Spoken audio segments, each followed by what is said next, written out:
Halo semuanya, perkenalkan nama saya Gina Alia Arzik. Pada kesempatan kali ini, saya akan membahas kenapa sih kita harus punya 7 kebiasaan efektif dalam hidup kita yang dimuat dalam buku berjudul The 7 Habits of Highly Effective Teens karya Sean Covey.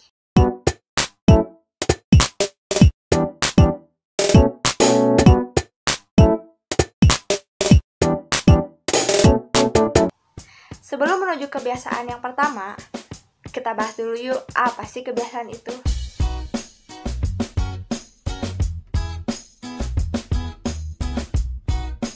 Kebiasaan adalah hal yang kita lakukan secara berulang-ulang.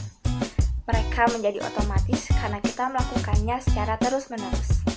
Kebanyakan dari kita tidak menyadari kebiasaan kita, karena mereka seperti berjalan sendiri. Kebiasaanmu akan menjadikanmu sukses atau menghancurkanmu. Mula-mula, kita membentuk kebiasaan. Lama-kelamaan, kebiasaanlah yang membentuk kita. Masa depanmu bergantung pada apa yang dilakukan dirimu pada saat ini. Kamu bisa memilih kesuksesanmu. Kamu bisa memilih ingin seperti apa masa depanmu. Dimulai dengan kebiasaan apa yang kamu pilih pada saat ini. Kebiasaan apa yang membentuk dirimu. Percayalah bahwa kebiasaan bisa merubah takdir. Setelah kita mengetahui apa itu kebiasaan dan betapa pentingnya kebiasaan dalam hidup kita, ada satu hal lagi nih yang perlu kita ketahui sebelum menuju kebiasaan yang pertama, yaitu adalah paradigma.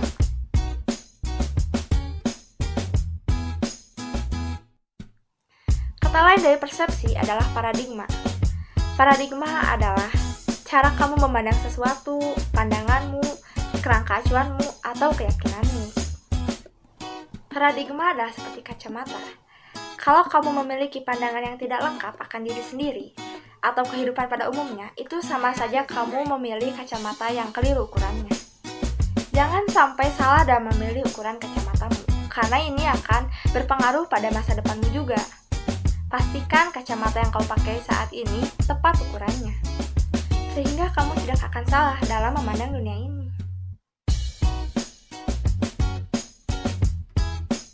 Berikut ini adalah 7 kebiasaan yang efektif. Yang pertama adalah bersikap proaktif. Yang kedua merujuk pada tujuan akhir. Yang ketiga dahulukan yang utama. Yang keempat bersikap menang atau menang. Yang kelima berusaha memahami, baru dipahami. Yang keenam mewujudkan sinergi. Dan yang ketujuh adalah asahlah gergajimu. Kebiasaan 1, 2, dan 3 adalah kebiasaan yang menyangkut diri kita pribadi. Maka dari itu ada istilah yang dinamakan dengan RBP atau rekening bank pribadi. Rekening bank pribadi adalah bagaimana perasaanmu tentang diri sendiri seperti rekening bank. Umpamanya, kalau saya penuhi janji kepada diri sendiri, saya merasa memegang kendali. Itu adalah simpanan.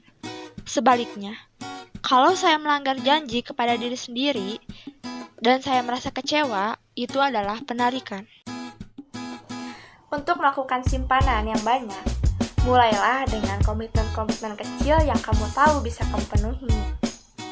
Bersikap lembutlah kepada diri sendiri. Kita memang harus belajar dari kesalahan. Tapi jangan menghukum diri terlalu keras. Bersikap jujurlah. Setiap perbuatan jujur ibarat simpanan dalam RBP-mu dan memberimu kekuatan. Kalau kamu membutuhkan suntikan kepercayaan diri, mulailah melakukan simpanan ke dalam RBP-mu. Kamu akan segera melihat hasilnya.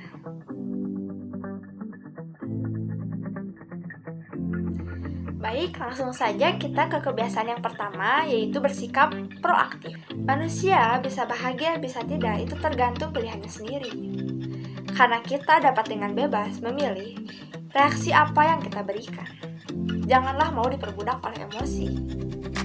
Kita dapat menentukan diri kita sendiri. Ini adalah tentang pengendalian diri dan kontrol terhadap diri sendiri. Orang-orang reaktif membuat pilihannya berdasarkan dorongan hati. Orang-orang proaktif membuat pilihannya berdasarkan nilai-nilai. Mereka berpikir sebelum bereaksi. Orang-orang proaktif sadar mereka tidak bisa mengendalikan segala sesuatu yang ada di dunia ini. Tapi mereka sadar mereka bisa mengendalikan apa reaksi yang ingin mereka berikan. Contoh dari sikap proaktif adalah ketika kita mendapat tugas yang banyak, kita akan memilih tenang dan tetap mengerjakannya. Kita tidak akan merasa bad mood atau kesal. Atau misalnya, jika ada teman kita yang membuat kesal, orang-orang proaktif akan cenderung diam daripada terpancing emosi dan melampiaskan amarahnya. Untuk lebih jelasnya, yuk simak video berikut ini. Wajar lah kalau saya telat, kan macet. Ya mau gimana lagi, kan saya lagi banyak kerjaan. Itu bukan tugas saya, buat apa saya tambah-tambah kerjaan? Menurut Anda, apa yang akan terjadi pada dirinya? Apa yang terjadi jika setiap hari ia memiliki pemikiran seperti itu? Tentu akan selalu merasa marah, gelisah, dan cemas. Hasilnya, merasa tidak bahagia menjalani hari-harinya. Mulai sekarang, kita ubah cara berpikir kita dan tanamkan bahwa Anda adalah penentu kebahagiaan Anda sendiri. Mulailah berkata, pasti ada cara lain untuk mengatasinya. Memang, saya yang mau dan saya yang memilih. Akan saya kerjakan. Oke, jadi dari kebiasaan yang pertama yaitu kebiasaan proaktif, kita bisa tahu bahwa kita semua itu berhak untuk bahagia meskipun dalam keadaan yang sedang tertekan. Karena kebiasaan itu bisa kita pilih. Percayalah semuanya akan baik-baik saja dan pasti akan ada jalan dari setiap masalah. Lalu selanjutnya ada kebiasaan yang kedua, yaitu merujuk pada tujuan akhir.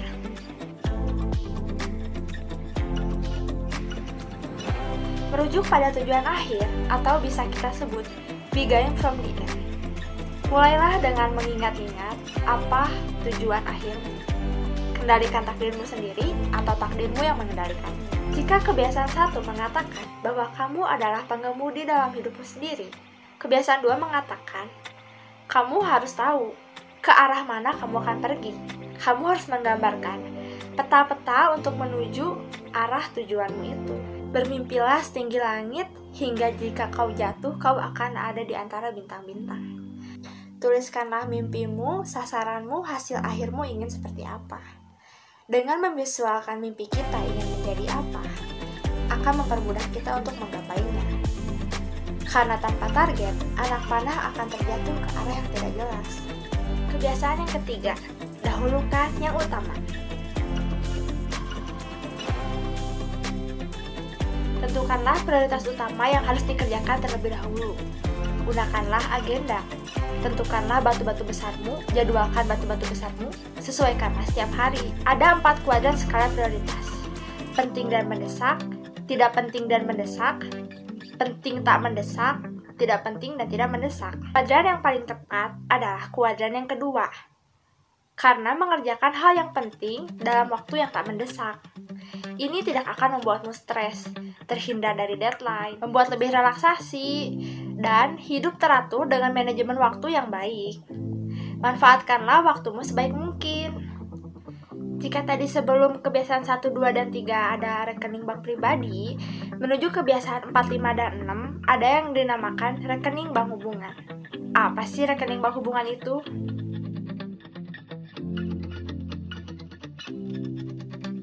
Rekening bank hubungan mencerminkan seberapa besar kepercayaanmu dalam setiap hubungan yang kamu bina. Membuat komitmen-komitmen kecil dan janji-janji sangatlah penting untuk membangun kepercayaan. Kamu harus melakukan apa yang kamu bilang akan lakukan. Manusia adalah makhluk sosial, tidak bisa hidup sendirian. Pasti membutuhkan orang lain. Hubungan saling membutuhkan antar individunya harus dibina dengan baik. Kemampuan kamu bergaul dengan orang lain sangatlah menentukan seberapa sukses diri kamu dalam karir dan menentukan tingkat kebahagiaanmu pula. Kebiasaan keempat adalah berpikir menang atau menang.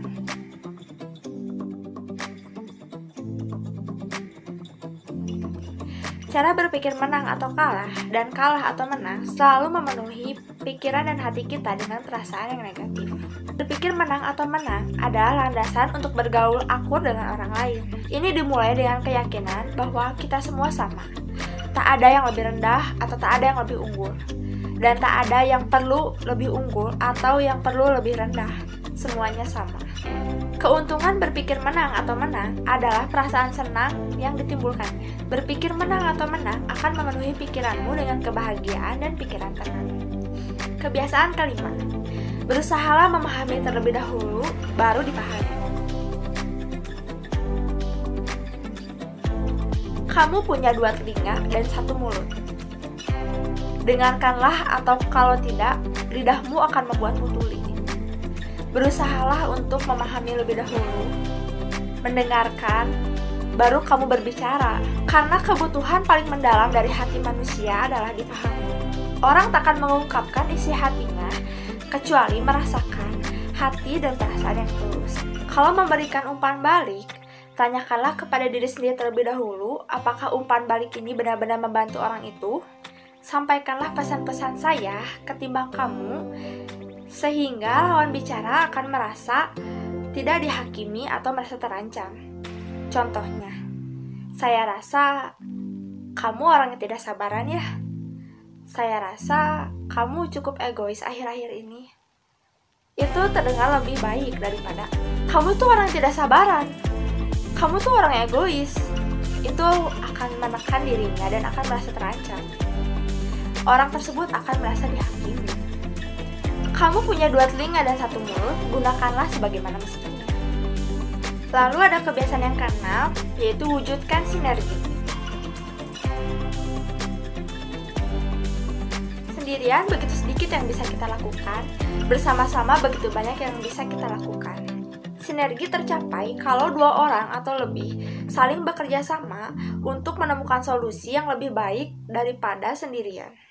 Belajar mewujudkan sinergi adalah belajar membentuk formasi dengan orang lain, ketimbang menempuh perjalanan hidup sendirian. Sinergi tidak terjadi begitu saja, itu adalah proses, dan landasan untuk sampai ke sana adalah dengan memanfaatkan perbedaan. Perlahan-lahan tapi pasti, setiap orang membawa talentanya masing-masing dan berkontribusi dengan cara yang berbeda.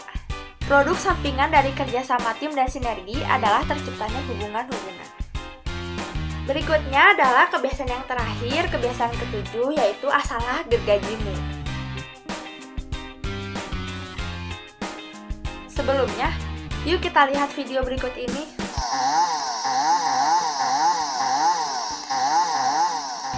Dalam buku Sean Coffey, ada seorang tukang kayu yang menggergaji pohon. Dia terus-menerus menggergaji pohon tanpa istirahat. Lalu ada seseorang yang datang dan berkata, seharusnya kamu beristirahat lebih dahulu. Sepertinya gergajimu tumpul. Lebih baik kamu asah dulu. Si tukang kayu ini tetap terus menggergaji pohon itu sampai dia benar-benar kelelahan kehabisan energi. Padahal, jika dia mengambil waktu istirahat dan pergi mengasah gergajinya, dia akan menebang pohon dengan waktu yang lebih cepat dari sebelumnya. Asahlah gergajimu ini meliputi refreshing otak, refreshing diri terhadap hal-hal yang kita suka. Kita ini bukan robot yang bisa terus-menerus bekerja tanpa istirahat. Otak itu seperti handphone yang perlu di-charge. Kebiasaan ke-7 adalah tentang menjaga ketajaman dirimu agar bisa hidup dengan lebih baik. Secara berkala, memperbaharui dan menguatkan keempat dimensi kehidupan kuncimu. Otakmu, jiwamu, hatimu, dan tubuhmu. Dimensi tubuh yaitu meliputi fisik kita. Kita bisa mempertajamnya dengan cara berolahraga atau makan makanan yang sehat, istirahat dengan teratur, tidak begadang, dan hal-hal yang meliputi fisik. Dimensi otak itu meliputi mental dan pikiran kita.